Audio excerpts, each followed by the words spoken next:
I always have a little bit of trouble deciding what I want to make when the new year rolls around, and now that I'm back from my break, I finally needed to decide. So I made some mugs, but I also decided to make some watering cans. I haven't made these forms in quite a while. It's been a couple of years, so it's really fun to get to revisit older forms and try to improve them when I can. I wanted these to be fairly large because they shrink a good bit and because when I'm watering my indoor houseplants, I don't want to have to keep going back to refill my watering can. So I wanted them to hold a good amount of liquid. I started with about 3¼ pounds of clay, and all of the video footage you're seeing up until about the halfway point of this video is me throwing in real time, so I haven't sped anything up. There are just cuts in between where I am not touching the pot.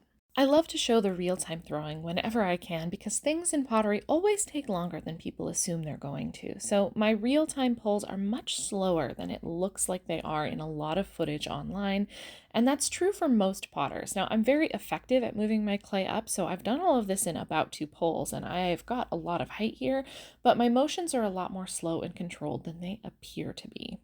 As I'm also a pottery instructor, having my students slow down and see that those motions are slower than they look is something that's really important to me. They see a lot of really sped up footage online, and it can be a little confusing because they think they can move a lot faster than they actually can when on the wheel. Now, throwing these felt so good. It's been so long since I sat down at the wheel to throw things that weren't just mugs.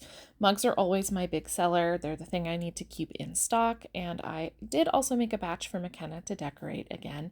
But I wanted to make something different that was just for me to have fun.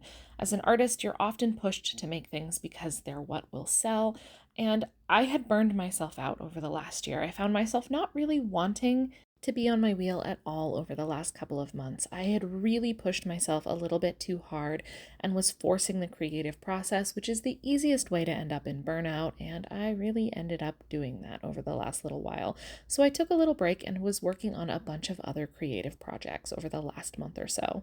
So it finally felt good to get back on my wheel and throw something that I'm excited about. And I know I'll make tons of mugs and I'll be excited about them as well, but it was really fun to revisit something I hadn't made in a little while.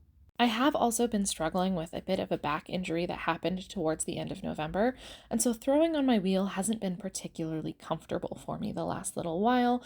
I have some low back pain that's making this a little bit trickier, so my production is likely to be slightly limited in the next little while because I'm trying not to push my body too far. This is an incredibly physical job, and I want to make pottery for the rest of my life, so I'm trying to find the balance of making the things I want and the things you want to see. So if you stuck around this long, let me know what you'd like to see next.